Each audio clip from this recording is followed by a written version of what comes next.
Buen día. Buen día a todos. Les recordamos que tengan las cámaras prendidas, por favor.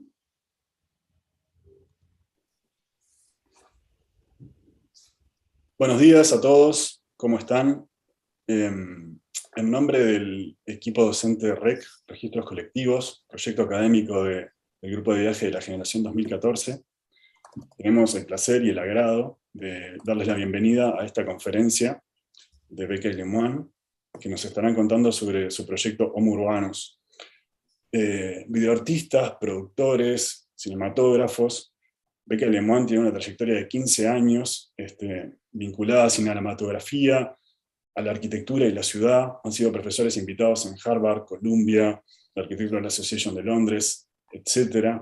Su filmografía completa ha sido comprada por el MoMA y está para formar parte de su colección permanente. Y tenemos el gusto y el agrado de que hayan accedido a acompañarnos y a compartir su proyecto Homo Urbanus con nosotros. Creo que mucha más introducción que esa no es necesaria, y lo más interesante es escucharlos a ellos, así que con mucho gusto les damos la palabra.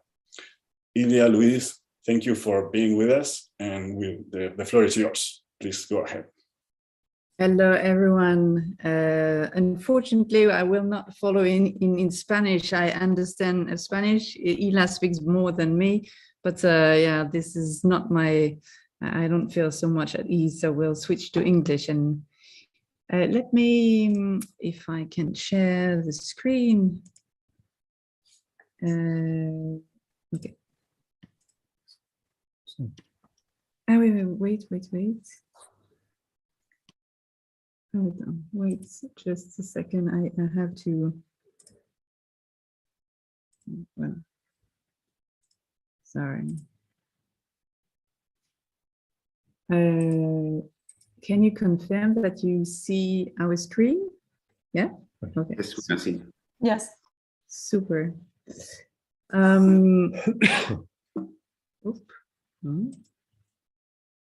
So, yeah, sorry.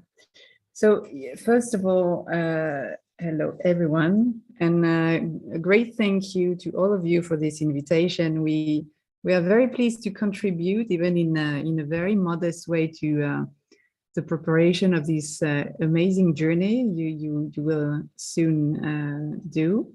I mean, we were discussing now with your tutors about the project. It's, I mean, quite amazing. I haven't heard of something similar in any other school, and I think this is really something every kind of school, not only architecture, should propose to students. I think it's you will learn much more than any other courses and years of study within the walls of university, that's for sure. Maybe as a starting point, and this is something we will discuss further in the lecture, but I think the very central question, your project questions, in many ways, is the one of defining what a journey is, or what a journey means, in the sense of understanding how one travel, why you travel, and what you expect from this journey. I mean, what you are really looking for, and actually, if you are also looking for something you defined beforehand, or on the contrary, if you leave and start your journey with no goal, or with the only goal actually of not defining what you're expecting to find, and this in order to keep a sort of more open-minded state of mind, let's say, yeah, to be the more open-minded possible. And I think all these, at least according to me, all these are very important starting or question to start with before going on your trip, or maybe these questions will also naturally pop up while you are on your journey. Let's say that working on the journey as an artistic process, or as an experience, let's say, is certainly at the core of our work and our methodology. And we have to say that by journey, we need to start saying that I think it's not the distance that makes a journey, but rather a state of mind or a state of, let's say, openness or of availability. Or we could say, in other words, a state of questioning what surrounds you.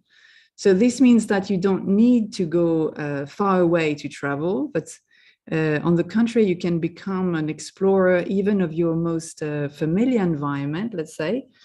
But this is certainly more difficult to achieve, and we can discuss this later on. Because one of the key elements to work with on the journey is obviously the sense of surprise, of astonishment, or let's say of displacement of your own and personal sociocultural references and habits. And this is what will define you in your status of foreigner. But as you will see in the lecture, we have tried to become, in many of our films, also foreigners of ourselves or outsiders of our daily life environment. And this in order to sharpen our sense of observation and receptivity to what we have around. And I would say if there is one thing you should learn during this journey, more than any other form of knowledge or any, let's say, content, it's probably this one, the one of sharpening, as I said, sharpening your sense of observation, your sense of openness and sensibility to what you have around. But before entering in details of our films, let's say just a few words of intro of our practice. We were recently invited to give a lecture in a university in Belgium, and they presented the lecture under the title Alternative Makers of Architecture to present us.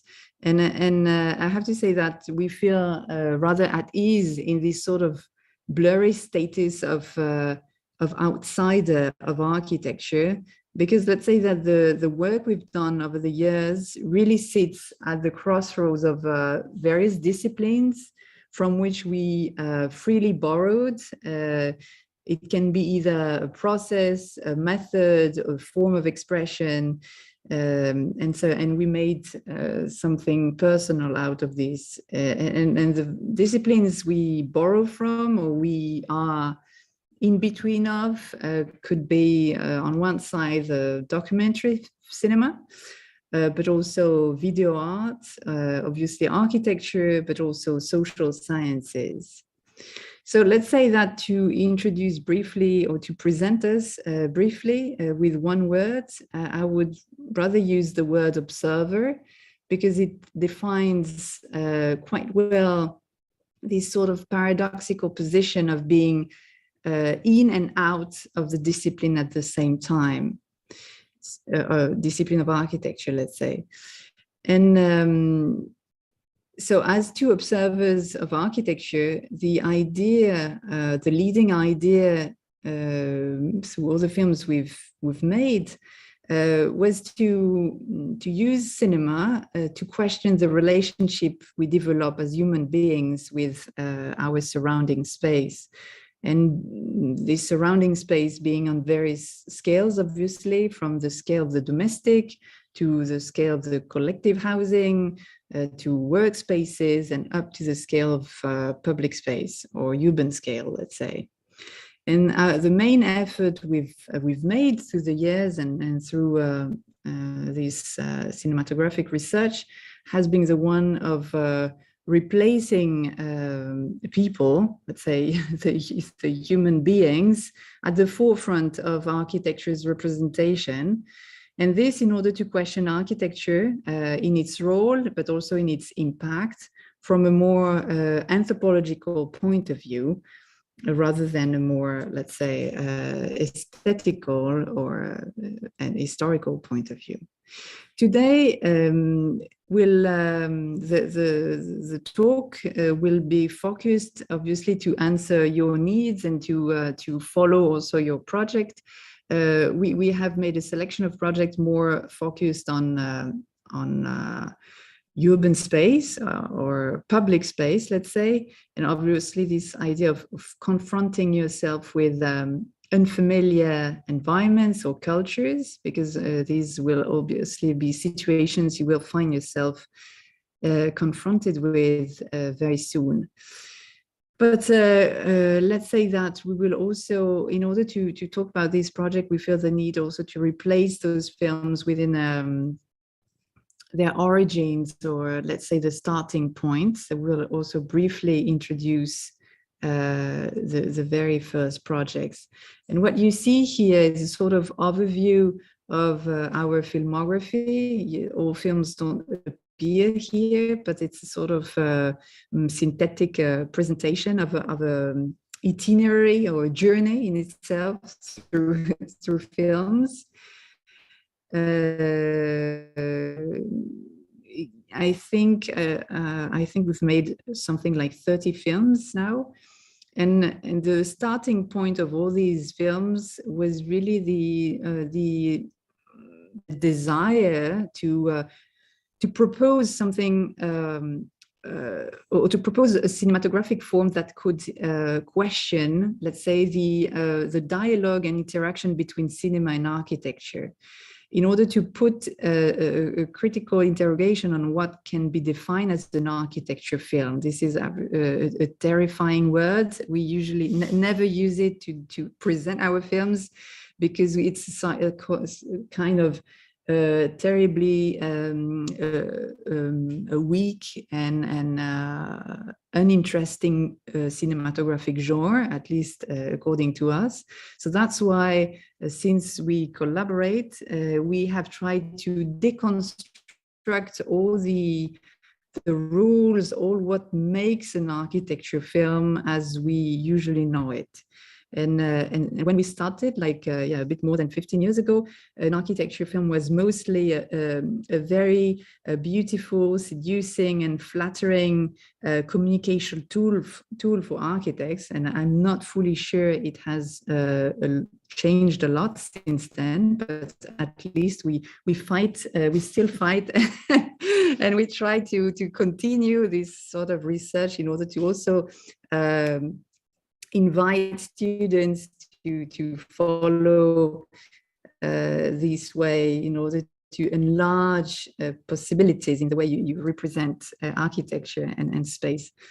So the real intent, or intellectual intent, yes, behind all these films was to distort this relation of instrumentalization, let's say, of cinema for the needs of architecture, in order to find a real critical freedom in the way you make a film, and also, let's say, a real, we wanted also to explore new cinematographic forms, which would be a bit more interesting and than just depicting spaces.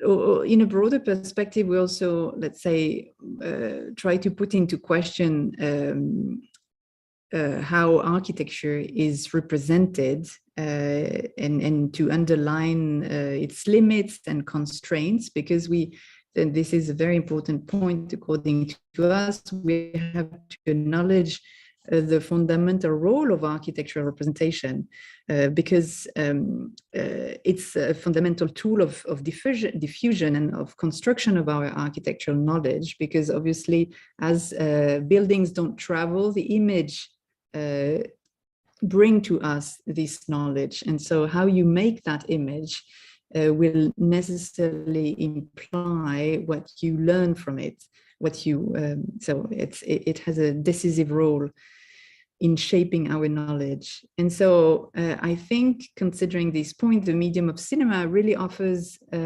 super interesting qualities for the representation of architecture, because cinema not only allows to reproduce space, but also to extend and to transform our capacities of perception of space, because it provides emotions that are close to sensorial and immersive physical experience of space. So now I will leave the microphone to Ila, who will tell the story of the origins, no? A little bit. We'll try to go a little bit fast because I know it's very early for you, but we like to start talking about our film with this little story that this image is the first one, because we consider this as the first image that of our first film that we started to do it together. I would just try to say something about the idea of architectural film and why we don't like to talk about architectural film is because I studied architecture. I was a student like you. I studied architecture in Venice and in Paris. And during my study, I had a dream. My dream was to make films, work for the cinema. So making film and cinema. So one day I was confronted to the choice to what to do to make architecture or cinema. I decided to make films. And at that moment, some years later, I met Louise, and we started talking about cinema. So when we met, we talked about cinema. But one day, in this day of this picture, we were going to a festival in Switzerland to present one of the first feature film that I made. So I started to make films, and forgetting a little bit the architecture. So for me, it was really an important moment because I decided to start making films, and I had my first film selected in this festival in Locarno in Switzerland. So we decided to go there to present the film. So we were at the Orly airport in Paris, waiting for the plane. And if you have seen some of our lecture, we always talk about this moment because for us it's a kind of a revelation. Everything started there, and we were just waiting for the flight, the airplane. And I took this picture because I liked this reflection, but I didn't know why, because I always have a camera with me. So I took this picture. And we remember that watching this reflection, Louise started asking me some questions related to architecture and representation, so in cinema, and so we started to talk about that. And one of the questions that Louise asked me was a very, very complicated question to answer too. It was, what is architecture for you? Because obviously we were very interested in architecture, even if I made films at that moment. But we started talking about architecture with this question that was extremely complicated for me to answer. And so immediately I thought about one book that during my study was very important when I read it. And it's let's say it's not a book, architectural book, but it's a book about space. And I imagine that you know it is by George Perec, is Espèce d'Espace, that space in English is species of spaces and other species. And this was a very important lecture for me, reading for me, because it was the first time I was reading someone that is talking about the space and how we live ourselves inside the space. And no one's during my study in architecture, any teacher talked about this about during my study. Every teacher talked about how to make a house, how to make a good architecture, what is a good architecture, but no one talks about what is the relation of our bodies to the space. And so I thought about this quote that this is in French, but I'm going to put in English, a quote from this book that is a wonderful book. And I answered to the question by Louise with this quote that is to live is to pass from one space to another, while doing your very best not to bump yourself. In a sense, I tried to answer to this question talking about space and not architecture, because before the architecture, because creating architecture, you have to create space. We live in a space. Something happened at that moment when we were talking about this. A man arrived and started to clean the window. So I took my second image about our first film. That is a film made by 3 images. And we continued to talk, and Luisa asked me another question related to the space. So if we are talking not about architecture, but at the space, that's something more difficult, is that we can understand how to represent an architecture, but what is very complicated is how to represent a space. This is a question that we always ask ourselves, even now, because it's really complicated to understand what a space is in general. And when you talk about space, is how to represent, to give an image, or not only an image, only to represent what a feeling of a space, to transmit an experience of a space. This for us is really the focus of all of the films we made until now, and we are also working about this, how to represent, how to translate, yes, this experience of the space. At that moment, I thought about 2 other books that were very important for me during my studies. That one is by Bruno Zevi, an Italian critic that wrote a book about how to look at architecture. So he says that, well, he says a lot, that he talks a lot about architecture has to be experienced and not only watched or looked.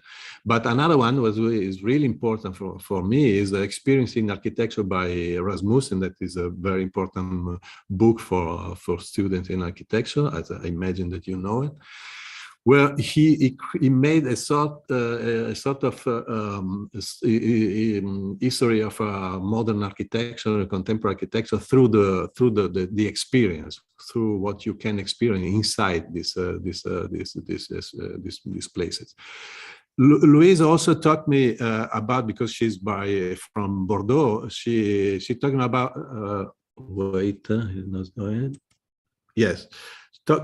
talked about another book that is also very important. That is a book about, let's say, post-occupancy and the process of appropriation. That is a book by Philippe Boudon about the Pessac by Le Corbusier, where we can discover how people change the house. How can they try to find what we can like you can see that how architects can create an architecture, but how people after that they change the architecture to appropriate about that space. And as you see, you can see that this is the same house, and the same house made by Le Corbusier, and the same house modified by the inhabitants some years later.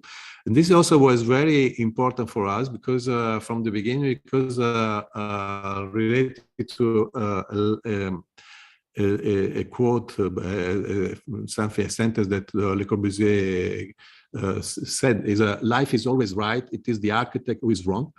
That means for us that we wanted from the beginning be interested by the relation is between the space the architects create and the people that live inside, and how. And this is absolutely very interesting for us in the urban space, how we struggle with this space, how we try to adapt ourselves to this space. Just to finish the story about our first film at the airport, we try to talk about a possible film to make, because we were making film, I was making film. So Luis asked me, do you think you want to make, do you never thought about making a film about architecture, about space. In that case, they say no. I never thought, because I really want to make cinema and not film about architecture, even more about space. But just as a game, we started to write some points, some very important points for us, in case one day we could make a film about architecture. And this is a kind of list that we made. This is the real one. This is, if you can read better, it's a list of things that we wanted to have in a theoretical representation of architecture, things that I had never seen during my studies. So we wanted the forbidden rules of the representation of a space. And so, as you can see, I will not read everything, but I think we started with people. So we wanted a lot of people inside the image. So we wanted to follow people, they follow the body and the movement, the relationship of the body with the space, the ordinary life, the spontaneity, the bad weather. So a lot of things that we normally don't see in a very classic film about architecture. And because we normally, the film architecture is a kind of promotion of the work of the architect. So we didn't want to leave this very important topic that is the space and the relation with the space only to this kind of promotion film. So we said, wow, maybe one day we could try to make a film where to put all these points inside.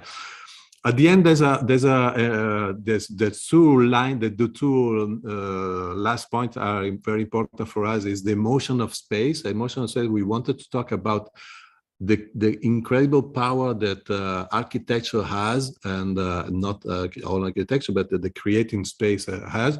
Is the creating emotion. So to feel, to let people feel emotion, thanks to the creation of the space. This is complicated to understand, but if I can give you an example, if you put music that you like, the music has an incredible power to change your state of mind, to give you some feelings. Immediately with the music, you can feel sad or very happy or something else.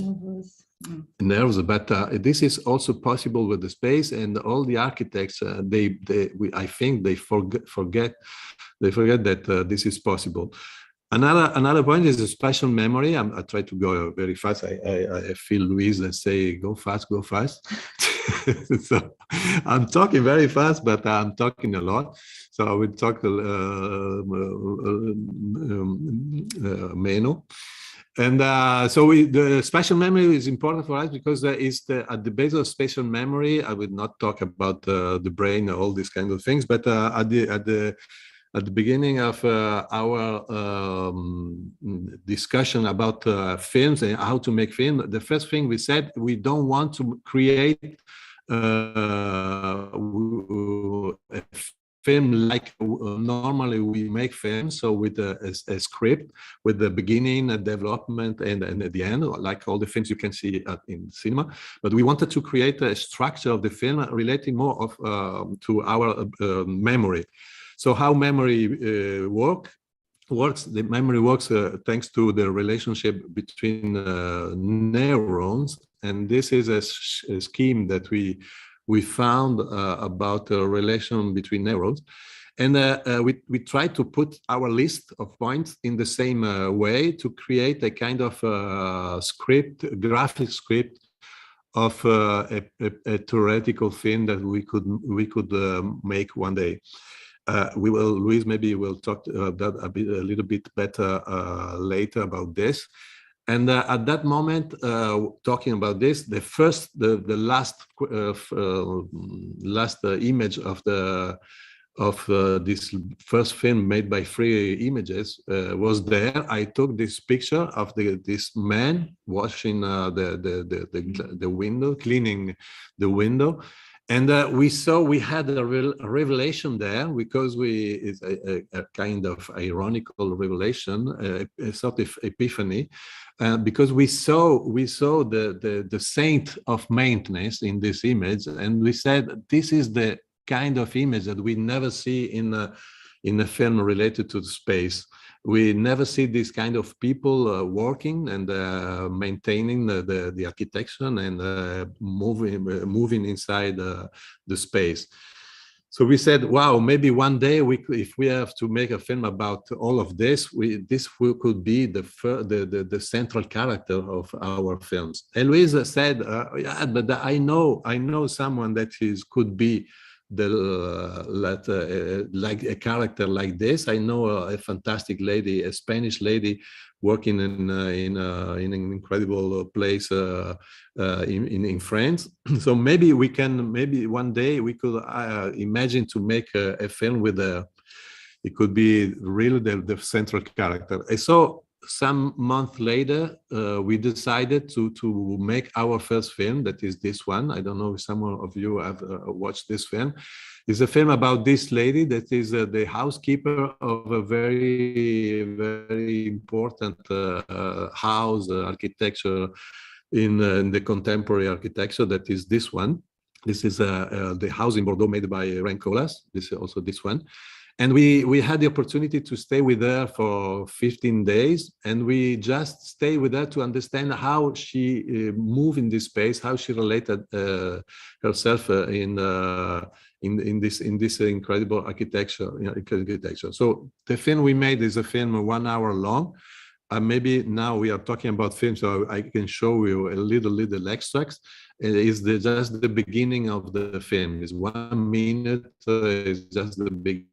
It's a kind of tribute to all the people maintaining the invisible people. We call it the invisible people that we never see in the representation of architecture, and they are maybe the people that they know the best the space and how they move inside the space, how they relate to the space.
So we made this film, and but we made this film having in mind this kind of structure related to the neurons. So the film is composed by 24 little fragments, that little neurons that are related between them.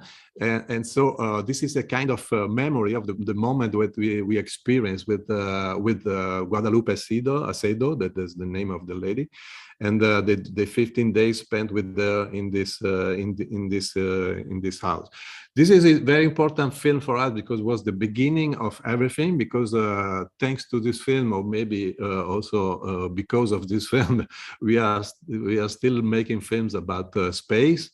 And because we made this film as just an experiment, but this film was very well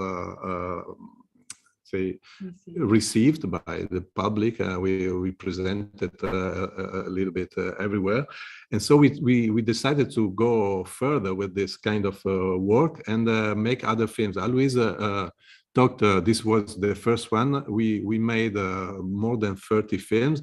So we will not talk about all that films, but we are going to talk about maybe this one. So we make a big jump because we want to arrive to the last one. It will be very soon.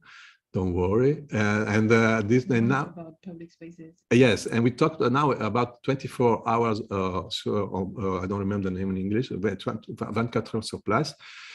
That is a film. It's our first film on a public space. Before that, as you can see, it was really related to buildings.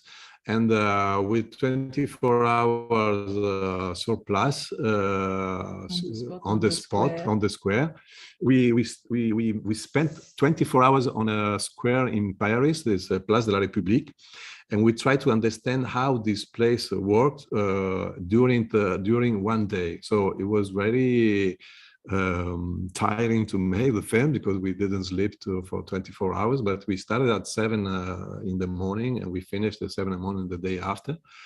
And this is the place. Is a very important square in the center of Paris. And it was related to another film that Louis Malle made 40 years before, that is Place de la République. And he made this film on the same place, and it was related to this film because we have been asked to make this film by because the square was just renovated. So for 40 years later, they changed totally the shape of the place. And so it was the same idea to spend. Louis Malle spent, I think, 10 days, and we tried to do the same, but spending just one day. It's also related to some other films that we are very inspired by, Les Jolimets by Chris Marker, and Chronique d'un été de Morin et Rouche, Jean Rouche, that is another director that inspired us a lot, and also by another book by Georges Perec, that is Tentative d'épuisement d'un lieu parisien of 74.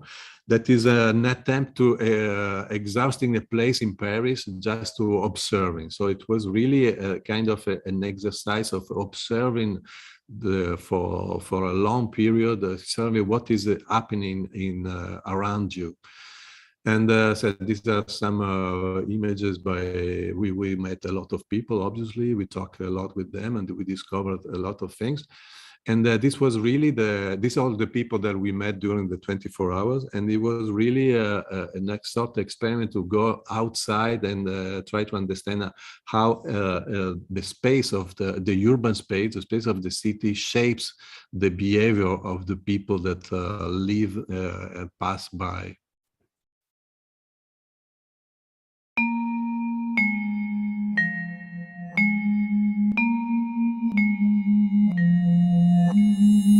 Est-ce que vous attendez quelqu'un? Non, j'attends personne. Parce que vous êtes préparée tellement belle que je me suis dit que vous attendez un amoureux. Ah non, non, j'ai pas d'amoureux. Tiens, je vous attendais, justement. Vous m'attendiez? Eh bien, je suis là. Je suis célibataire, monsieur. Ah, voilà. Alors, que voulez-vous que je fasse chez moi? J'ai ni la télé, j'ai ni le portable, ni la machine à laver, ni le micro-ondes. Et qu'est-ce que je n'ai pas? Je n'ai pas Internet. Je vis dehors. C'est que j'ai tellement eu du succès auprès des hommes que je me suis dit pourquoi me marier avec un et passer ma vie avec un alors que je peux avoir tous les hommes. Je suis née la même année que, comment l'appelle-t-on, Catherine Deneuve. Elle est de, vous voyez? Vous lui ressemblez un peu? Eh bien, oui. On vous l'a déjà dit? Non, on ne me l'a pas dit, mais figurez-vous que moi j'aime beaucoup. Je m'intéresse beaucoup à l'astrologie. Et nous sommes nés la même année et je suis chèvre comme elle. Alors évidemment... Chèvre? Chèvre. Dans les signes... La chèvre, c'est la beauté. Tout ce qui touche la beauté. Je suis j'ai toujours été extrêmement coquette. Et j'ai toujours eu... Partout où je vais, je reçois toujours beaucoup de compliments. Sur mon élégance, sur beaucoup de choses, quoi. C'est comme ça, vous voyez, sans chercher, c'est tout à fait naturel. Hein.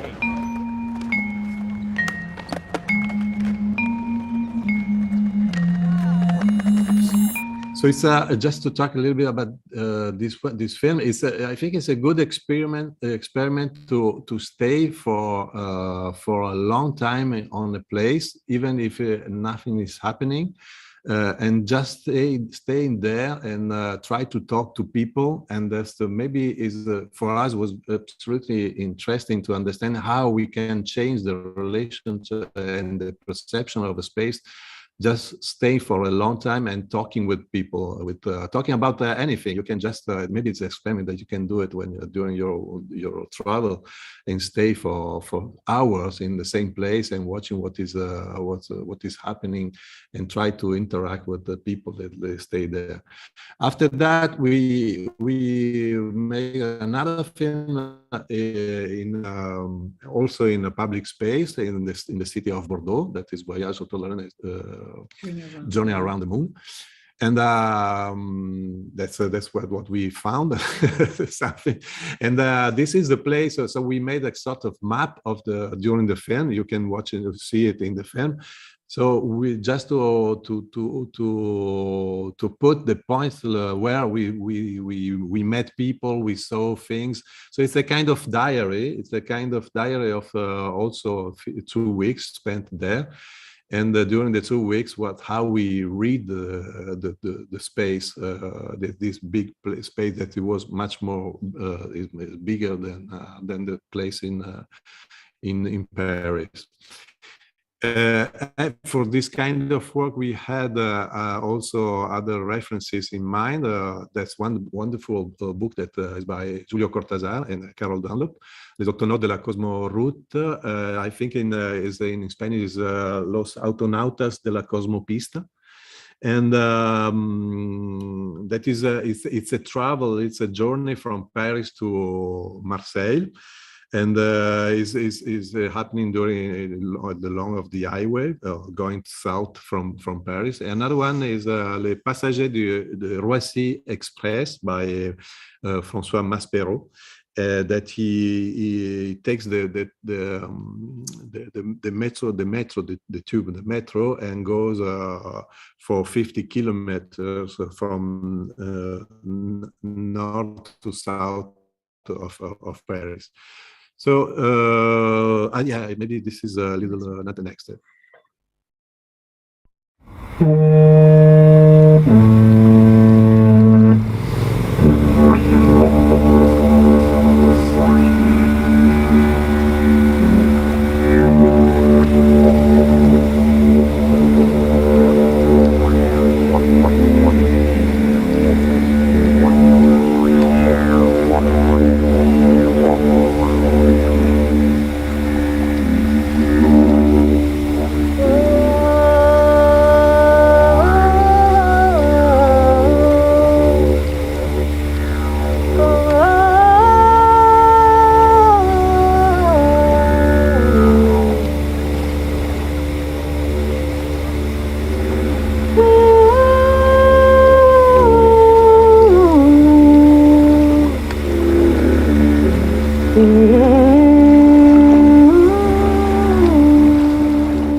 We just show little fragments of 1 minute, but the film is maybe all the films are 1 hour and a half, so it's complicated, and even online is much more complicated to show films, because I don't know if it's you can see it fluid or not. But let's jump. I will leave the floor to Louise. Let's jump to this Tokyo ride. That is another way to understand the public space and the urban environment in a different way. Yeah. Okay. So. Very quickly, because then we will discuss more deeply Homo Urbanus, but Tokyo Ride is a film. We spent some time in Japan. That's why we made several films there. And one was actually a sort of, it's a portrait either of a very well-known architect, as you may recognize. It's Ryu Nishizawa from Sana, but it's also a portrait of the city of Tokyo. And above all, how to understand how a city as a urban environment is also a matrix of your, let's say, architectural imagination, or a sort of an environment from which your references as an architect or your language, let's say, mature and comes from. And so it's the city of Tokyo from the window of the car of Nishizawa, and it's a ride of a full day for the city. And so it's, as we did for 24 hours on the square, 24 heures sur place, it's a sort of performance. It's a film made as a performance because it's 12 hours spent in a car with Ryu Nishizawa, and this sort of the idea was an unscripted film, and it's all done by the intimacy the car allows of a very small scale little car. And so there is a lot of his own way of sensing, of living, of understanding space and architecture, and let's say the Japanese culture as a whole. But I will show you a quick the trailer of the film.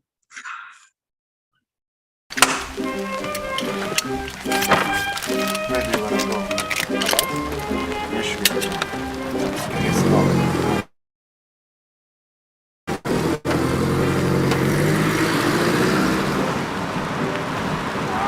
This is the temple where my grandmom. People don't trust God. Do you trust? Me? Oh yeah.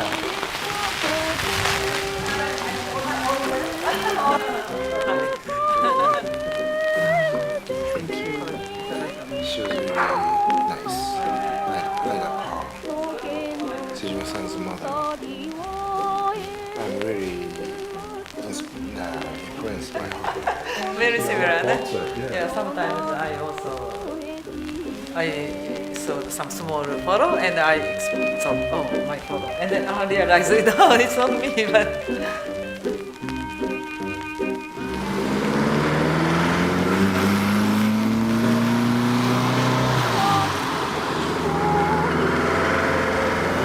He is a giant.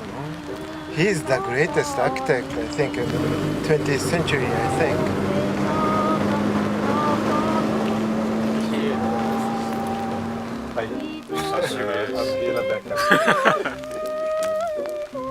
And the European architecture belongs to the continent, culture. The Chinese too. They are really, to me, now. Language is really now like a brick. They stack each other. Very logical. But Japanese architecture and then South Asian architecture is more raw, I think. The language that they will use. More, how to say, elusive. More like moving feeling.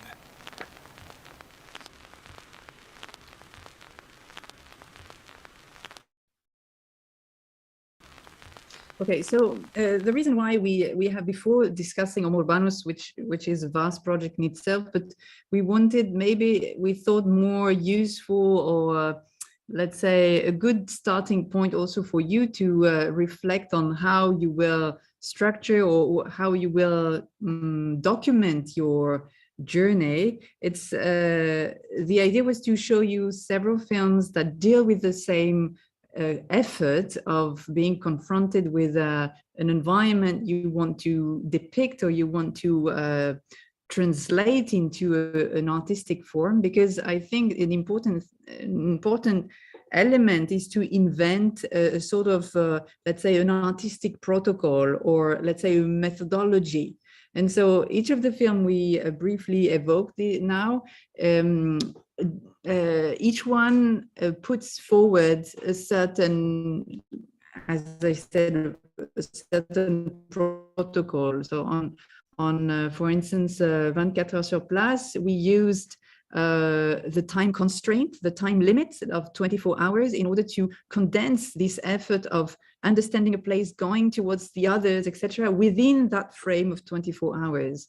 On Voyage autour de la Lune, we used the cartography as a tool to explore the territory, which was much larger. Or, for instance, in Tokyo Ride, we used the car as a vehicle, as a vector of urban exploration.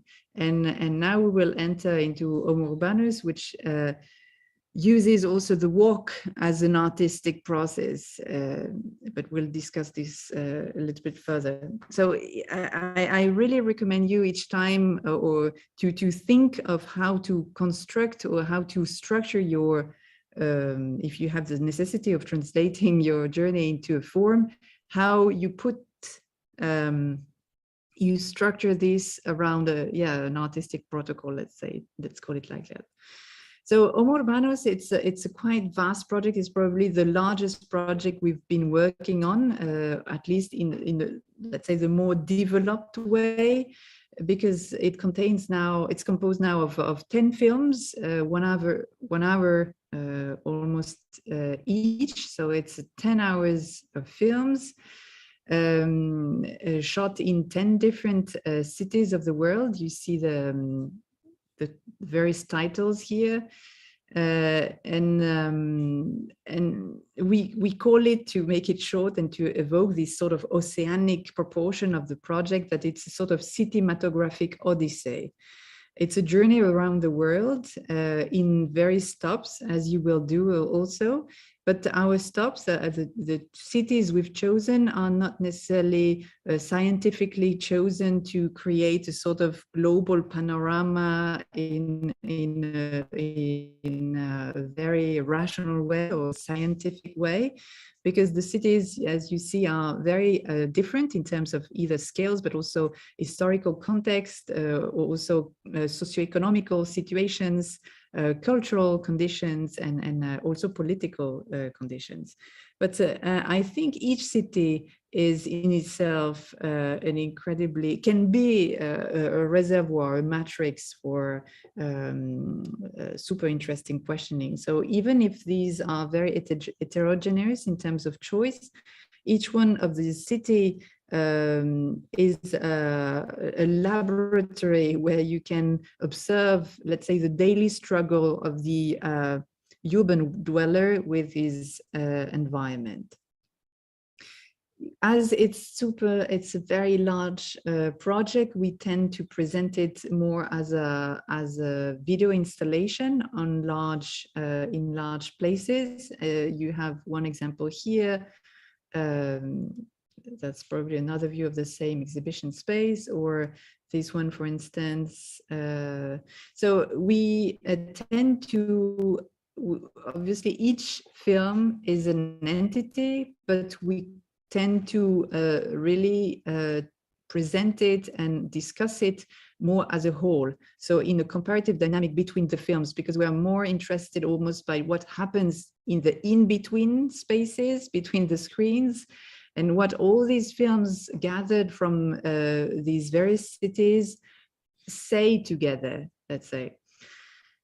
To make a sort of brief and general introduction of the whole project, let's say that the initial intent was to understand a little bit more who this, let's call it a strange animal we named the Homo Urbanus is.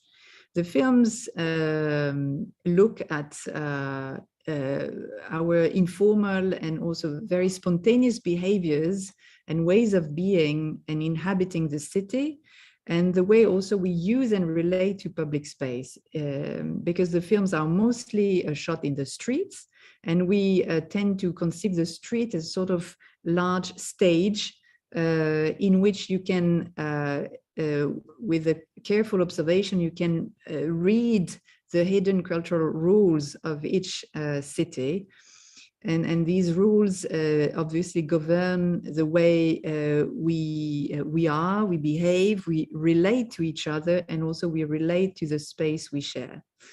So among the very large number of topics that arise in those films, let's say that just to mention a few main ones today with you, we can say that one central, let's say, topic or element we focused our attention on was the question of the body, of let's say, let's call it the urban body as a global topic, because we've been extremely interested to look how we physically experience the space of the city. The films try to look at how we cope with the fact of living in very densely populated cities. And above all, we look at the, let's say, the dynamics of our physical interactions between people and within the group. But we were also extremely interested to look at what we can call in French le corps à corps, I think it's difficult to translate, but the body-to-body relationship with the body of the city itself, and which produce this daily struggle, this sort of constant state of physical effort we have in big cities. So that's why we also gave a particular focus in this film to observe situation of physical vulnerability. And above all, we were extremely interested to see how we grow old in the city, where usually the values that are more largely associated with the urban life are obviously the strength, the efficiency, and the competitiveness. So I will show you right now a short extract of the film shot in Tokyo.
So let's jump to another topic we've been very, very interested to compare among all these cities is obviously how we relate to the street, how we relate to public space in various cultures, and to understand this, or to observe the great variety in the way we understand this peculiar threshold between the private and public space, and which in every culture is reconfigured in different ways. And so that's why we are super interested to show the work in large video installations, because obviously it appears extremely clearly when you can look at the very screens, looking at the very scenes all together. So I will show you now an extract on that topic shot in Shanghai in China.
我拍照了，我操！老外拍照了，要钱的，不能拍照，不能拍的，人家拍照要烧香钱，不能拍的啊。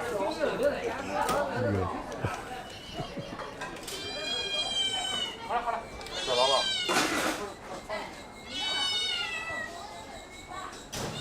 我钱是咋了？没事。废物。跳，别跳。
Okay, and so as Ila said, it's difficult to show extracts while the normal length of the films are more than 1 hour, so it's really like a shortcut of the film.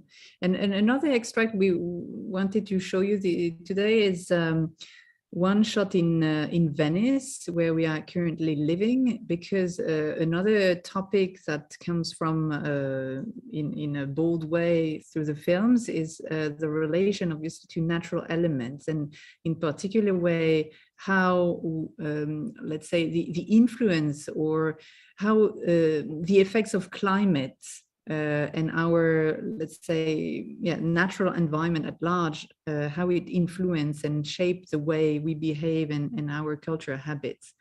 But the case of the film shot in Venice is quite special in the context of the series Homo Urbanus, because the series was very much pointing out the ordinary of the life of cities. But the film in Venice was actually shot in a very exceptional, unordinary or extraordinary moment for the city. It was shot during the Great Flood. I don't know if you've seen striking images of that flood. It was in 2019 in November. And the city of Venice is probably one of the most sensible points in the planet when you can feel and actually really see the effects of climate change, because obviously there is this huge problem of flooding each year. And in 2019, it reached like an historical height, which was absolutely a catastrophe for the city.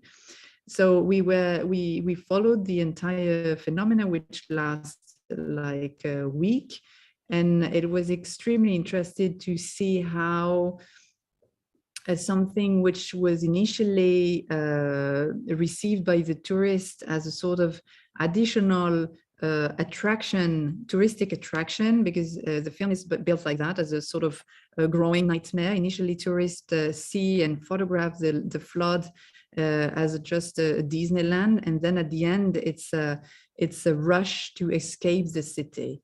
But I'll show you a short extract.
Buono sto vino, che vino mi dà? Dato dal mulino biologico. Buono, molto buono. Signore, il gelato non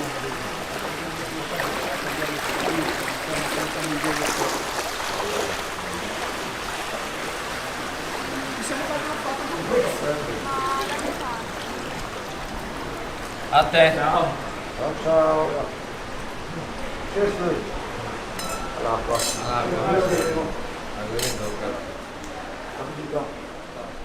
Yeah, another topic which arises quite clearly from this film in Venice, but in every film, I think, of the series is the incredible capacity of adaptation, and the human being develops in any condition, and even in very in high constraints or in very complex situations. And in the film of Venice, it's quite amazing to see, even in the condition of a natural catastrophe, life starts to reconquest or a normality or a daily rhythm, even within totally abnormal situations.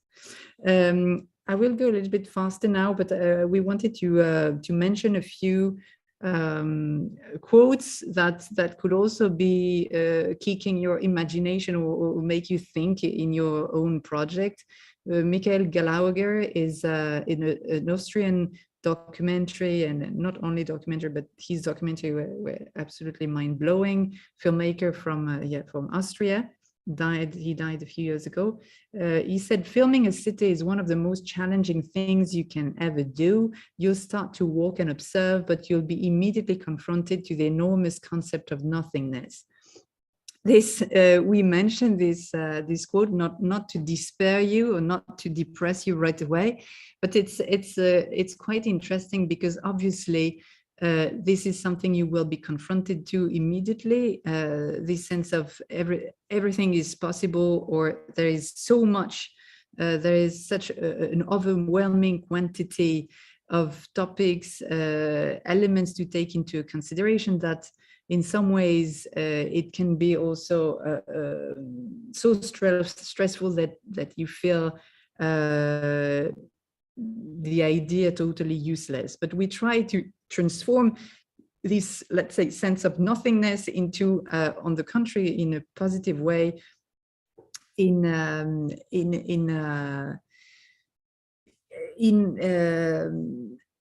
this richness a city is able to propose you. And I will right away speak a little bit about methodology in order to explain you how we try to ordinate, or to give a certain structure to this sense of overwhelming quantity. Another Georges Perec, as you see, is a very a key figure in many of the project, and we like to mention this quote from him. He says, what speaks to us is always the big event. The daily papers talk of everything except the daily. But what's really going on? What we're experiencing? Where is it? How should we take account the banal, the quotidian, the obvious? We are living it without thinking about it, as if it couldn't convey any question nor answer.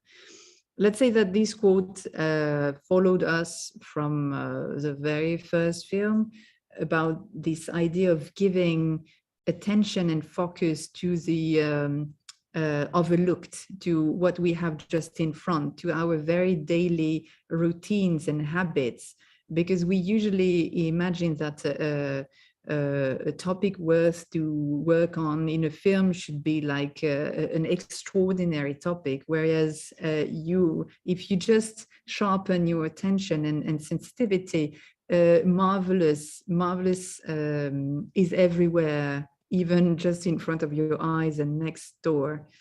Another figure Ila mentioned briefly is this French filmmaker and ethnographer Jean Rouch. And this quote of him is for us very important in order to also underline a methodological process we apply in our own work. He says, ethnography has to be filmed before being theorized and not the other way around. And this is a quote we often mention to our students also in our teaching involvements, because there is a tendency, at least in the schools of architecture we have been working with, of other theorizing, of an other conceptualization of a project before making, or before being confronted to the making, or before being confronted to reality. And so we usually use the example of Jean Rouch, who really developed in the 60s and on a new way of making cinematographic or documentary cinema and ethnographic films, which was really to go on site, film, and then think and theorize afterwards. So it's, I think the crucial point here is really the question of experience, and the idea that you have to confront yourself with let's say a situation and follow the intensity of it, and then try to understand probably afterward what you gathered, almost like fishing. No, you fish and then you look at the fish and see what you have and try to understand from that. And so I think Jean Rouch was doing this, and we try to maintain that tradition of using cinema as a sort of exploratory medium. And this implies that a film is not just a form that you give to a project that would have been accurately prepared beforehand, but on the contrary, as Rouch says, filmmaking can also be an active form of thinking itself. So the film, we use the filmmaking, we build the film while making, to make it simple. And this kind of approach to filmmaking implies many choices in terms of form and process. Just to mention a few, I think it's important that it defines also a point of view. In all the films we've done, we strongly affirm a very subjective point of view, which also means that it's a very physical point of view, very immersive and grounded. And for instance, as we mentioned at the very first, at the intro of this lecture, our, let's say, nightmares of the architecture film was also this language of the very, of the drone. The drone embodies very much what we fight against, because this is the idea of a sort of inextricably controlled and the above view, the dominating point of view, which implies a sort of, let's say, an omniscience, a very objective point of view, which is a pure abstraction for us, or pure illusion. Another point, I think, which is quite important in the process of this series, is the use of the walk as a sort of cinematographic protocol. And we mentioned before the car, we mentioned before the cartography, etc. But in this case, the walk is very important, because it implies also that you are, as filmmaker, a very vulnerable person. You are at the equivalent of the person you have in front. You develop a sort of very strong proximity with the people you film. You're not protected behind a car, or behind a wall, or behind a teleobjective. You are in a sort of equal or equal relationship, and this is very important depending on what you want to do. But we really wanted to avoid any hierarchy or distance that usually cinema with bigger crew or larger scale of material imply. So reducing techniques to the strict minimum is quite important, because it will allow you to be as close as possible with people. And also the walk is important because there is it's a slow way of displacement, and slowing down allows you to be more attentive, to enter into a state of openness and of attention, which is obviously more accurate. Because if you go fast, you don't see anything. Slowing down allows you to stop, look, meet, and being in this state of, let's say, of unavailability also to the unexpected. And this is a central point of the entire process, is also the importance of improvisation in this project. And this is interesting because it reminds a point I was mentioning in the introduction. The idea of travel is often associated with the principle of a progressive movement through space to reach a goal or a specific place. But in the case of the Homo Urbanus project, actually there is no more destination or even a goal to reach. The only aim of these films is more the idea of being intensely present somewhere and receptive to what happens around you. And so it means that the film also cannot be prepared, nor scripted or controlled beforehand.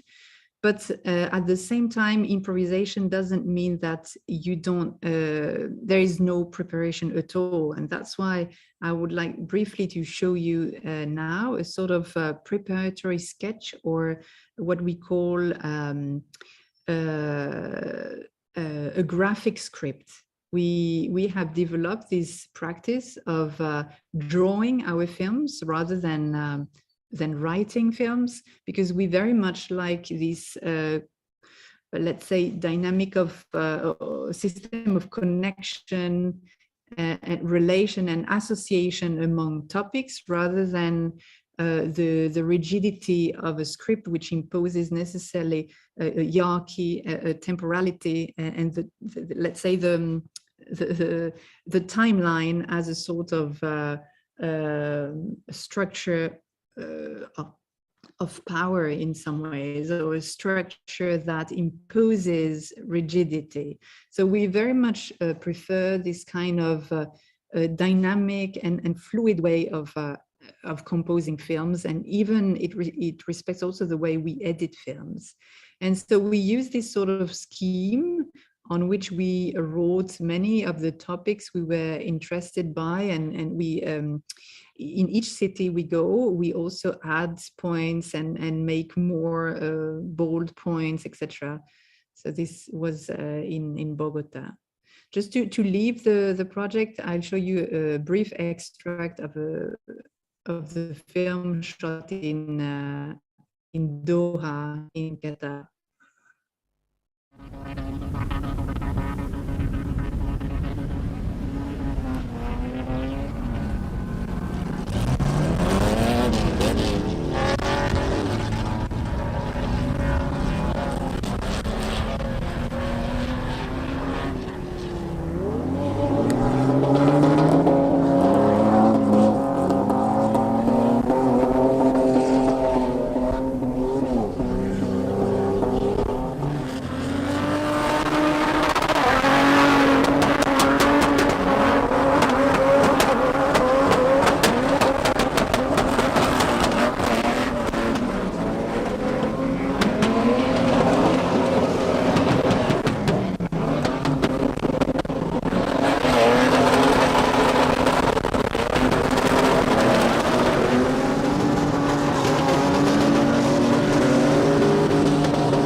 So obviously, each film develops certain topics more than others, but globally it questions very much how we live together and what values do we share, and how we can read those values in the space we share.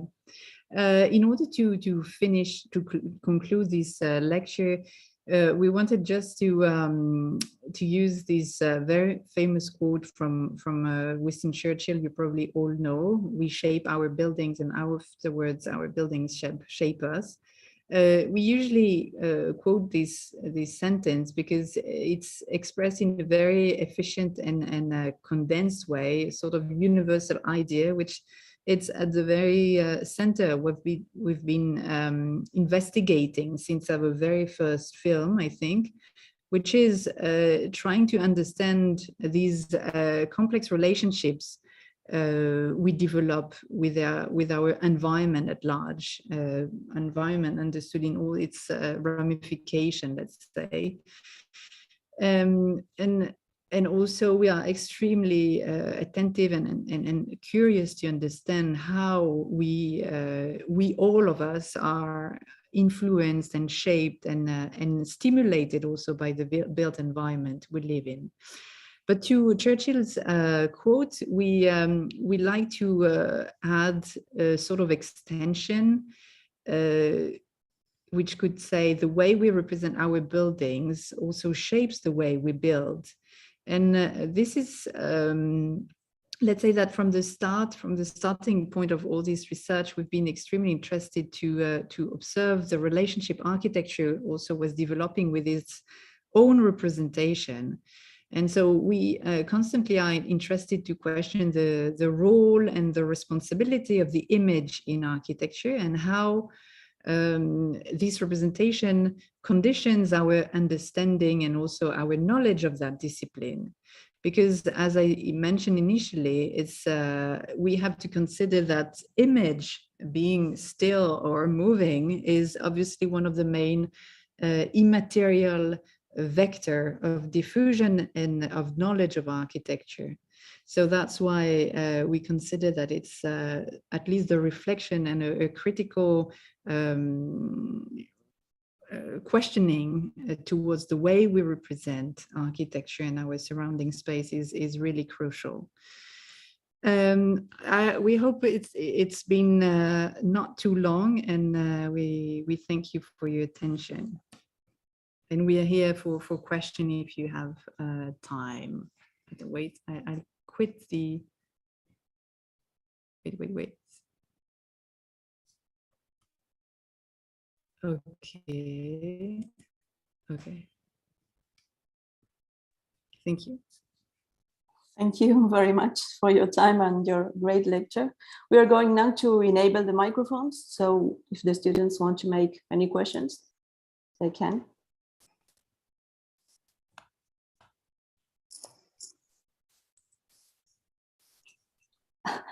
I'm not a student, but I can start. Yes, and we can translate. If you want to make the questions in Spanish, we can translate them.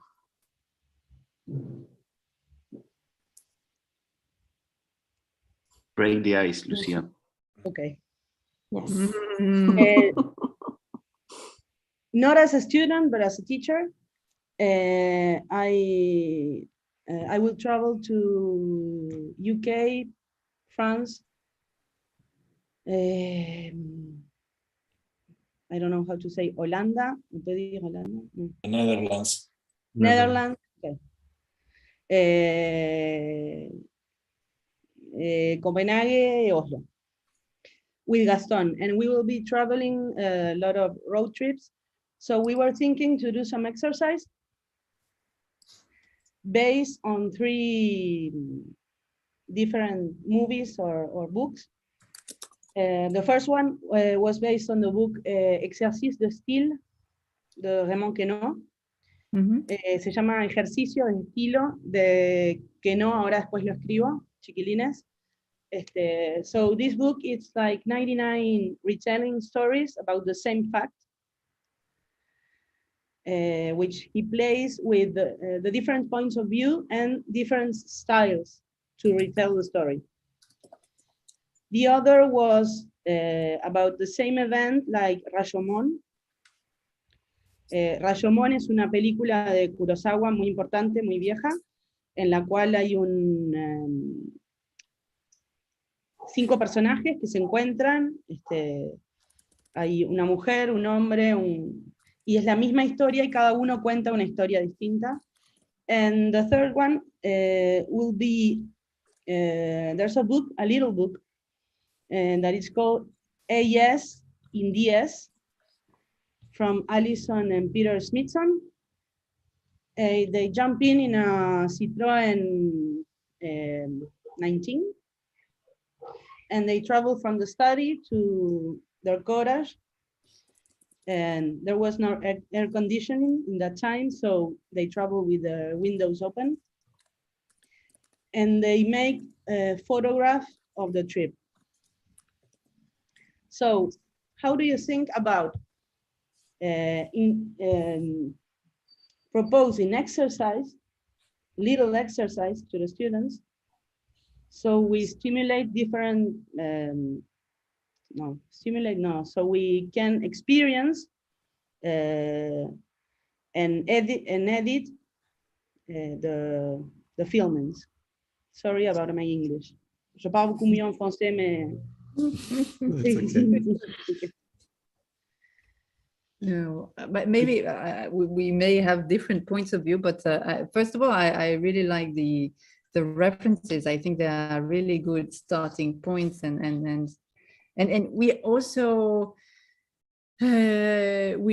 tend to like very much to use references that are not in the architecture field, because unfortunately architects haven't developed so much irony, or have a very a very serious relation to the discipline. And so we tend to very much like to bring in literature, other forms of art, also to influx other attitudes, or a form of imagination and let's say tonalities that also can displace your habits as architect to think in a sort of straightforward way to space.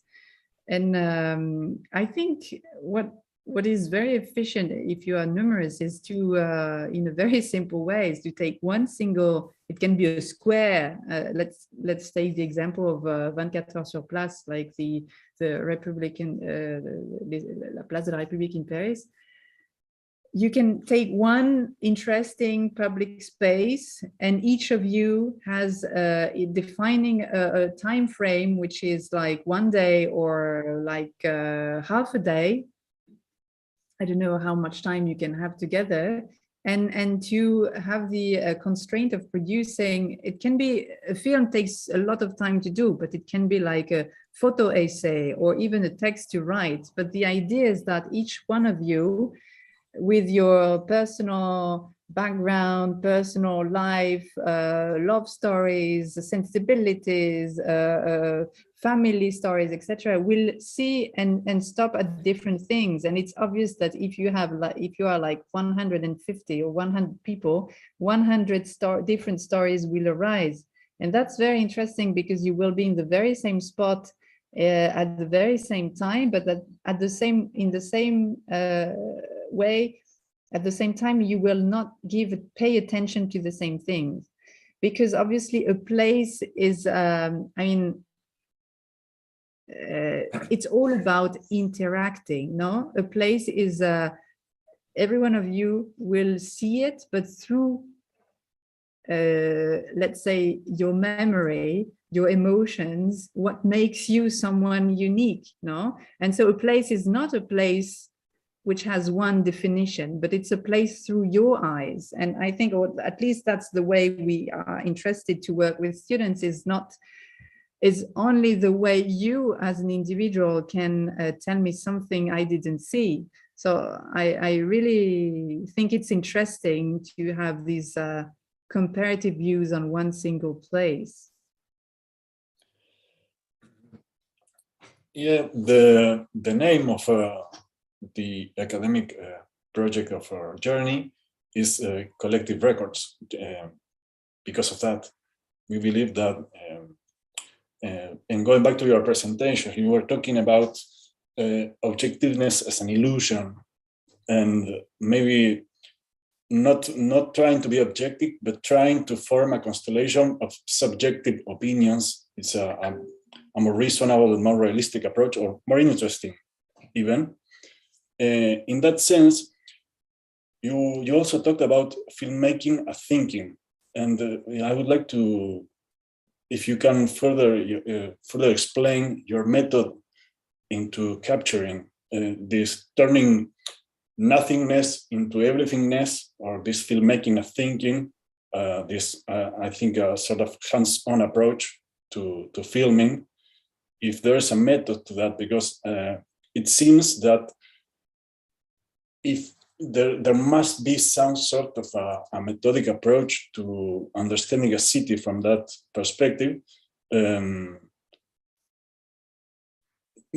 even mostly because of time constraints. If you have a unlimited time, you can film a lot of nothingness and then start to find the everythingness within it, or the interesting bits, or the story behind it, or your subjective point of view. But is there like a method that you apply to approach a city, trying to find the daily life that is the one that tells the real story of the city, rather than what appears on the news or the tourist shots that everyone gets?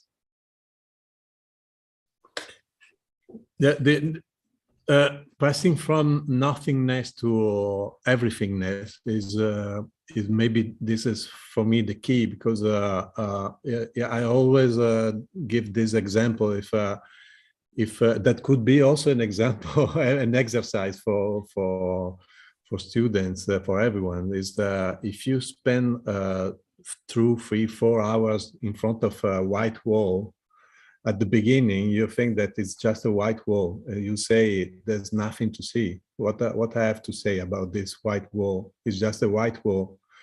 But if you stay longer, you stay for a long period, after that moment, you could say, now what I have to see? So it's an exercise of observation, and doing this exercise, at the end, you understand that you have 2 choices. One is to suicide yourself, and the other one is to try to find something in that wall. And if you choose to find something, you have a lot of things, a lot of ways to find something in that wall, because you can immediately, first thing that all the architects do is change the scale. No, changing the scale allows you to watch differently. For example, I could say that in the white wall, what you were thinking that nothing is there, you take a microscope, for example, you go watching in a very, very micro scale, you will find a lot of little animals, batteries, and there's life in that wall. But also there are traces, no? Maybe someone else passed through in this wall before you, and there's traces of people that made that wall. So you can understand how the people they built this wall, how they worked. So there's a lot of stories in the wall. So inside that, and you can also take a wider scale and understanding that this wall is interesting because in the in the scale of the city, it was a wall related to a story. And also at the end, this could be also become a screen of your own imagination. So you can screen a lot of things about yourself. You can try to watch things on this wall.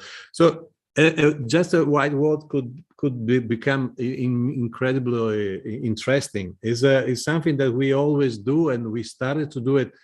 We always did it in our films, but we started in a public space with the film that we talked about in Paris.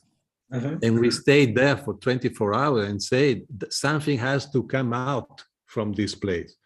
And this, if it's coming out because of you, because we are able to came something out of that place. So what to do? Watching, going to meet people and watching and observing and living and feeling. So also you can also feel the temperature of this white wall. No, it's changing the temperature during the day. So there's an incredible amount of things that you can watch on the ordinary, as Perec says, the ordinary life is so rich, so is not nothingness, and becoming like this, the nothingness becomes the everythingness.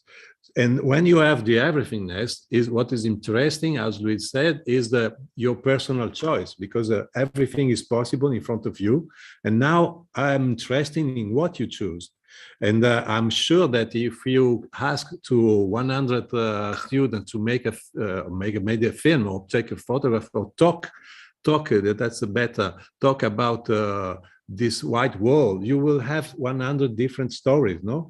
And this is the interest, because what is interesting that is much more than the white wall and the observation, is the relation we have with that white wall. And that's the same thing with the space. What we are interested in is the relationship that the people have with the space. It's not the space in itself and not the people in itself, but what they create together. Because we think that a space exists because there's a relationship with it. And the relationship with it is when someone else is related with his body. We feel a space with our body, with our senses, but with our body.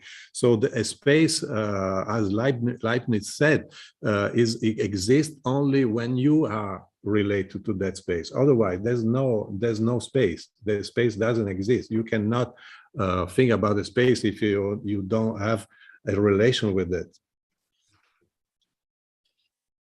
That's awesome. So in a way, what you're saying is it's there. Just open yourself up to finding it. It's there. The everythingness. Obviously, as you talked about methodology, I don't think we have a methodology. We have just a disposition to open ourselves. So this is, you can maybe learn by experience. And this is what is interesting to make travel, going everywhere in the world, because you can have an experience to open yourself more. And because we have a lot of limits in ourselves, so learning the openness is maybe requires time and experience. And maybe is that we can arrive in the city a little bit more experienced that someone else, but maybe not. I don't know. It's just a kind of the methodology that you are talking about. I think is just it's more of a practice rather than a methodology, right? Yes, it's even not a practice. It's just a curiosity. It's just to develop your curiosity. If you're really curious about the world, it's enough. If you're not curious about the world, you can stay in your village for all your life. You will be happy too. It's not a problem. But yeah, I think it's a question of curiosity. And for this, maybe sometimes, and above all during the pandemic, we have proposed students to work on the topic of travel, but the immobile journey, which by itself, it follows the idea of the white wall and how you can actually travel even through immobility. As I said in the intro, I think the idea of journey is not linked to distance, but it's more linked to your own disposition of openness. And so there is this book, which is a bit annoying, or let's say a bit dated. It's a book, a very short book by a French writer of the 18th century. It's entitled Journey Around My Room. And it's very interested, let's say, as a concept, because it really underlines this idea that even in a confined environment, which is the most familiar one of you, you can actually, if you change your disposition, if you change your state of curiosity, if you open your senses to what you have around you, if you can become a foreigner to your own familiar environment, you will discover it very differently. And so, yeah, I think as let's say the various examples we gave today are very much, they go all in the same direction. I think what we've tried to sharpen along the years, and what we try to do also with our students, it's really this idea of how you become more, how you reach more sensitivity and receptivity to what you have around you by spending time. So I would even think that you don't need to tour the world. You don't need to go in 100 countries, but you could stay even in your own city. But obviously the fact of going abroad and to be confronted to another culture helps you, because it's right away a stunning environment you need to understand, or which kick your curiosity, because it's all of a surprise. But at the end, you wouldn't need to do 2,000 kilometers and go away. You can also develop. I think the entire effort of all of you is that it's more of an internal journey than a geographical one. Yeah, I just wanted to add something, because I was thinking about your travel that you're going to do, and because when I studied architecture here in Venice, I made a lot of travel, architectural travel, as we say, to go to visit very important buildings to understand the architecture, all the things like this. So, but very often I was very disappointed and deluso, let's say. Disappointed. Yeah, very disappointed, because it was a deception but to watch the same buildings in not like the photograph, no, that I knew, because the photographs were so beautiful photographs. So the building was fantastic, everything was perfect, the light was beautiful. And when I arrived in that place, in all those places, maybe it was raining, maybe it was really the light was not the west one, maybe it was closed, maybe it was just a deception. Every time was not so great like in the photographs. But there was something that I understood after some travels after that there's something that I couldn't find in the photographs. That was the feeling that I felt in that place. So putting my body in that place and try to feel. And so I started to write. I remember I had a sort of diary of feelings of my personal feelings in that place. How I feel in a Mies van der Rohe building. How I feel in the Le Corbusier building. How I feel, but it was related to my personal feeling, and I couldn't find this in all the magazine and the photography and the films, because it's something that related to my body. So I couldn't find it if I didn't go there. So I need to go there to feel something. So I need to put my body in that space. I need to go to be there, to experience that place. And if the central aim of my travel is how I will feel in that space, I'm not interested in all the picture, photograph, and film that I can watch. I don't mind. I have to go there. So there's a reason to go there. And this is something wonderful about architecture, because it's something that I love in architecture, as I told you during the lecture, is the power that the architecture has to create space that lets you to feel emotions. And you cannot feel emotion through a photograph. You cannot feel it. Maybe a film could just share our emotion, but not yours. And so you have to go there. And but when you go there, if you try to find how do you say, a comparison between the photograph that you know and what you're seeing, that's not interesting. But just maybe feeling the moment, this is absolutely very strong. And this is the power of architecture, I think. Thank you very much. We have a couple of questions from students. Maybe Caro and yes, first Matías. Matías and Mauro. Hello to everyone. Thank you very much for the time and this beautiful gift you just gave us. I have a short comment about what you have shown us. I think that what we as students are going to,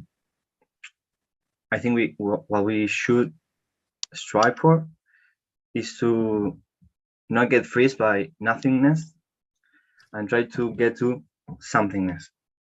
That somethingness is influenced by our feelings, our diaries, our impressions, our background, and try to translate that, try to translate those emotions of what we felt. That's what I'm getting from all this lecture. And then I have a question that I believe that the whole lecture is based on two primary questions that you proposed to us at the beginning. One is how to represent space. And the other one that I want to ask you is, what is architecture for you? You want to ask me what is architecture for me? I will start again to talk for 1 hour to make a lecture number 2. But Matthias, I found very interesting. Maybe next time for our lecture we could improve this graphic with starting from nothingness to everythingness, and after that to somethingness. This is beautiful because this is really beautiful because it's true that after the everythingness, there's the somethingness that is related to you. So this is a great improvement for our lecture. Thank you very much. Send me the invoice. Thank you. Thank you, Matías. Mauro. Hi, how are you? I had like 2 questions. Like one is about what they were talking about, like curiosity, and I think like how do you like, I don't know, like fight curiosity with the fast pace we are living today, like above all my generation and like younger people, like they have all that distraction and thing, like because you talk about the wide world, and like with that exercise you had to like I don't know, like have the patience of the observation. Like I think like curiosity is like I don't know, touch with like patience and that slow pace that you have to have. And I think that we are living in a time like it's kind of difficult to like, I don't know, like focus on certain things for a long time and I don't know, like have that mindset to like focus on one thing and I don't know, like start things or on the other things. That's it's kind of philosophic like question, is kind of difficult. The other one is like more practical, like in the films you were like presenting there. I have that the curiosity of how do you feel the people that you were filming, because like one of you say that you have like in work, like when you were there you have the equality of one-on-one people. So I want to ask, like, how do you feel the people you film, like they are like shy because you were with the camera and like I don't know, answer questions. I don't know how you think about that, like they're changing the way of they talk, move, film when you were filming them, like the people. Thank you so much, Mauro, for the questions. But first, the first point is super important, and I think there is no one way. I mean, every one of us can choose the way he wants to, the pace you live in and the pace you want to develop in your life and work. I mean, the path we propose you today can be considered a little bit archaic of or of other times, but I think it's very healthy also. I think we are in urban worlds constantly, as you said, distracted, and we actually, I think we don't need to see it only in a negative way. We develop our brains in such a fast way, and developing this we adapt to modalities of reaction which enables like several tasks at the time. I mean, we are certainly doing an incredible evolution of our brain in the way it works.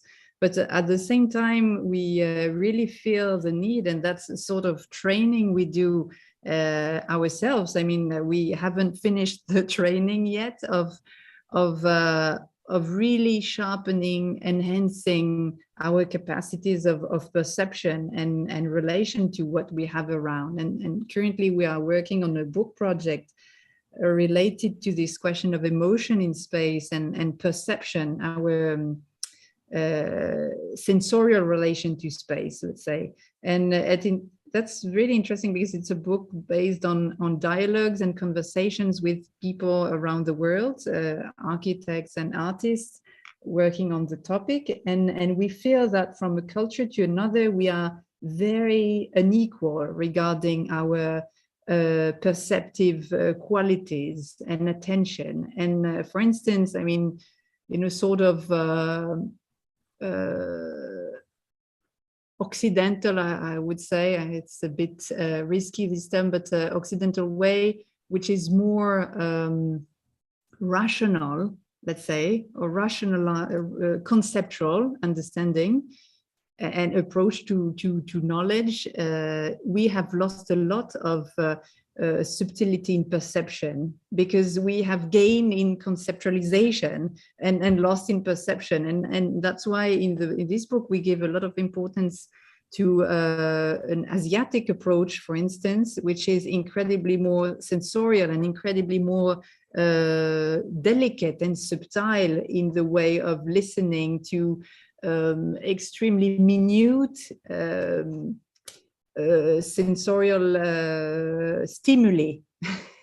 But so that's something we learn ourselves as two European people with the background of more, let's say, conceptual relation to knowledge and to the body, let's say. So I think what you are in front, and this is a good exercise, is through the journey how you can engage yourself at being much more attentive to what you live as a whole, how your brain is stimulated, what you experience, but also physically your quality of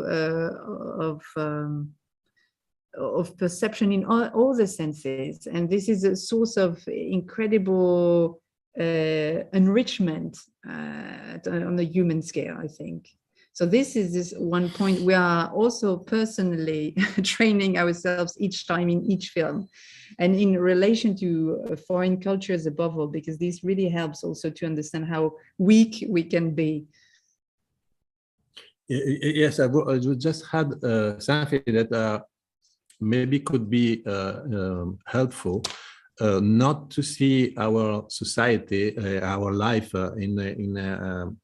related to an idea of a velocity that is a constant velocity, that I don't see it as, but it could be helpful to see it in a more than velocity, in acceleration and deceleration. So you can you don't have to choose if to live very slow or very fast. You can just to choose to accelerate and decelerate. So sometimes you go very fast, and I like also going very fast, and that's something very positive in going very fast. But what is also interesting is sometimes just slowing down and having a different pace, a little different rhythm related to the others. So what is very interesting for us is when we don't have the same rhythm, the same acceleration of the others. When you are in a different velocity, in a contrast, that you can maybe watch better. But I don't think we have to imagine our life in just going fast or going slow. We can. It's just creating sort of harmony. It's like in the music. I don't know if you play an instrument, but if you play an instrument, you know very well that you can go very fast, and the moment what is interesting is just changing what is it's very funny. There's some music that I also like, but there's some very funny. There's some music that is starting very fast until the end, and it's finished. And this is very conceptually very interesting, but is much more difficult to feel some emotion with music like this. But because the idea of harmony in music is really this: you can change the path, you can change and you have acceleration and deceleration. But a very like concrete example, for instance, of that is in the film we shot in Tokyo, and you probably know these images of incredible flux of salarymen, they call it. You have certain train station and subway station in Tokyo in the morning hours. You have the rush hours of people going to work in office buildings. They are all dressed the same, and you have, like, in front of you, you have thousands, even hundreds of thousands of people walking at a similar pace. It's like it's really the feel of human mass. It's absolutely huge and absolutely unbelievable. And the way we filmed that scene is to stop against the flow in the middle of that flux of human bodies moving towards us. And if you stop there, and it's quite an emotion to be on counter rhythm, no? It's what you said. It's to break the rhythm. Everyone goes in one way, and you stop the rhythm, and you go, and you don't even go. You stop in the middle. And so this is a short example to tell you how you also gain attention and ability to see if you don't follow the rhythm of the people you have around. Okay, cool. Yeah, it's very interesting. Thank you. We have one more question. I don't know if you have time. Yeah. We're at the limit. 3 minutes, because okay. We can have this last one, and then we end the talk. Thank you. Okay, thank you. It's a short question. First, thank you for the lecture. It was a very good input for us. I was thinking about the relationship with the people in the street, and you already mentioned it about walking and filming. But please, could you talk more about how you get closer? Like, do you ask for permission, or do you talk to them later, like, you're going to be in a movie or something like this? How is the relationship with the people that they are from different contexts? That is like a practical question, I think. Yeah, sure. Yeah. We always ask for permission. In some cases, when we have the time, we ask for written permission. So this is very important, but we need much more time. In the case of the Homo Urbanos, for example, there's some moment that we don't have time to ask a permission after that, because we film before we film, and after that we ask for permission. But we ask for permission with the talking. So we explain what we are doing, and we also always try to have a relationship with the people with them. That is related also to the question to Mauro that he asked before, how we do this. We have him putting our body in the same scale of the people we film. We have to be very, very close to them. Also because when we decided to make this series of film about Homo urbanus in the city, the first thing we thought was we need a wide angle, technically, because a wide angle lens to put ourselves really very close to the people. So in that case, we can be hidden. They will see us because we are part of the event, of the scene. So we wanted to be part of the scene, and we wanted to experience the moment with the people that they are there. So if you see this film, you will feel a lot of the feeling of be very, very close. So we need to work a lot with our capacity of relate ourselves to the people. So we have to talk a lot with the eyes, and after that also taking the time to talk with the people and explaining why we were filming, why we want to do this. But it's not so complicated. In some cases, in some cities is a little bit much more complicated, so you have to ask before. But in other cities, you can just explain after that. But if you are very polite and we are not filming people in a complicated situation. We are filming what they are doing normally in a public space. So they know what they are doing, and so if you do it with a lot of respect, normally you don't have problem. And if someone we have sometimes it's happened that people don't want to be filmed, and we don't film. It's just a question of respect. If someone say, please no, we just cut, and we don't put it in the film. It's just a kind of respectful relation that we try to have. Just to finish, I think personally, I think it's much more problematic to film with the drone, as Luis said, because we are totally against the drone in a metaphorical way, because the drone doesn't ask anything. The drone is really stealing images all the time. You are really very vulnerable against the drone, because it's a situation of power. It's a situation of power. When you have the eye of the drone is a powerful wave of seeing everything. So you are allowed to see everything you want. You don't ask permission. You have if you go outside your street and you have a drone, you can do anything, and the drone is filming you with the camera, and the eye is God, and is deciding everything. So this is problematic for me, filming with the drone or filming with a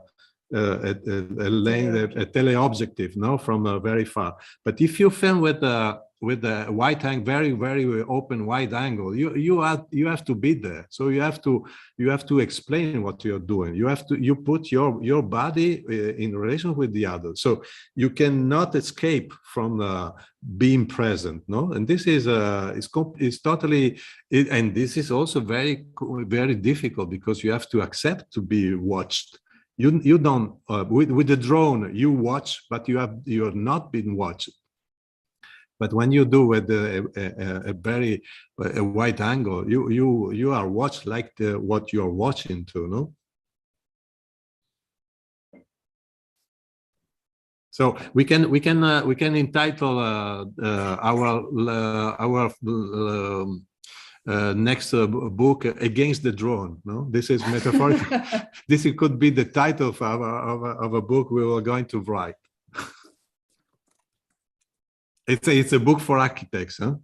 Against the Drone, manual for architects. I'm joking, huh? Alf and Alf. Thank you.